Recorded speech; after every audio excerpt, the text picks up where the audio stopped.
દ્વારા દક્ષિણ ગુજરાતમાં યલો એલર્ટ આપી દેવામાં આવ્યું છે। વિગતો મળી રહી છે હવામાન વિભાગ દ્વારા દક્ષિણ ગુજરાતમાં યલો એલર્ટ આપવામાં આવ્યું છે। તો બારડોલી નગરમાં ધોધમાર વરસાદ વરસ્યો છે। ડીએમમાં નદી જેવો માહોલ સર્જાઈ ગયો છે। તો ડીએમ નગરમાં પાણી ભરાયા છે। ગરનાળાને લઈ વરસાદી પાણી ભરાવાની સમસ્યા પણ જોવા મળી રહી છે। મહત્વની વિગતો વરસાદને લઈ સામે આવી રહી છે। હવામાન વિભાગ દ્વારા દક્ષિણ ગુજરાતમાં યલો એલર્ટ આપી દેવામાં આવ્યું છે। તો હવામાન વિભાગ દ્વારા દક્ષિણ ગુજરાતમાં યલો એલર્ટ અપાયું છે। વરસાદી પાણી ભરાતા લોકોને ભારે હાલાકી થઈ રહી છે। ત્યારે બારડોલી નગરમાં ધોધમાર વરસાદ વરસ્યો છે। તો ડીએમમાં નદી જેવો માહોલ સર્જાયો છે। આ સાથે જ વિગતો મળી રહી છે ડીએમ નગરમાં વરસાદી પાણી ભરાઈ ગયા છે। તો ગરનાળાને લઈ વરસાદી પાણી ભરાવાની સમસ્યા સર્જાઈ છે। ત્યારે લોકોને ભારે હાલાકીનો સામનો કરવો પડી રહ્યો છે।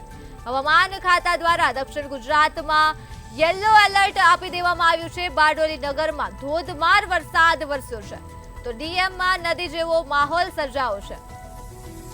તો આ મુદ્દે જ આપણી સાથે સંવાદદાતા અક્ષય મકવાણા ફોન લાઈન પર જોડાઈ ચૂક્યા છે। જે અક્ષય, હવામાન વિભાગ દ્વારા દક્ષિણ ગુજરાતમાં યલો એલર્ટ આપવામાં આવ્યું છે, શું છે વધુ વિગત?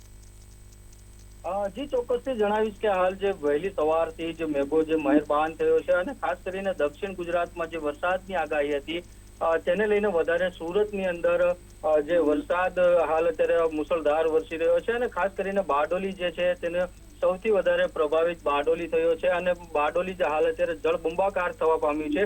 અને ત્યારે ખાસ કરીને બારડોલી નગરના જે વોર્ડ નંબર 3 ની અંદર આવેલ એક ડીએમ નગર જે છે તેની અંદર હાલ અત્યારે વરસાદી પાણી જે છે તે ભરાયા છે। અને ખાસ કરીને વાત કરીએ કે પાલિકા તંત્ર દ્વારા જે એક બનાવેલ ઘરનાળું હતું તેને લઈને હાલ અત્યારે વરસાદી પાણી ભરાવાની સમસ્યા સર્જાવા પામી છે। અને ખાસ કરીને આ જે પાણી ભરાતાની સાથે જે ડીએમ નગર જે છે તે હાલ અત્યારે નદી જેવો માહોલ જોવા મળી રહ્યો છે। અને ખાસ કરીને આ જે ડીએમ નગરના જે સ્થાનિકો છે તે પાણી ભરાઈ જવાને લઈને સ્થાનિકોમાં પણ ક્યાંક ને ક્યાંક ભારે રોષ છે તે હાલ અત્યારે જોવા મળી રહ્યો છે। જી તમામ વિગતો બદલ આભાર।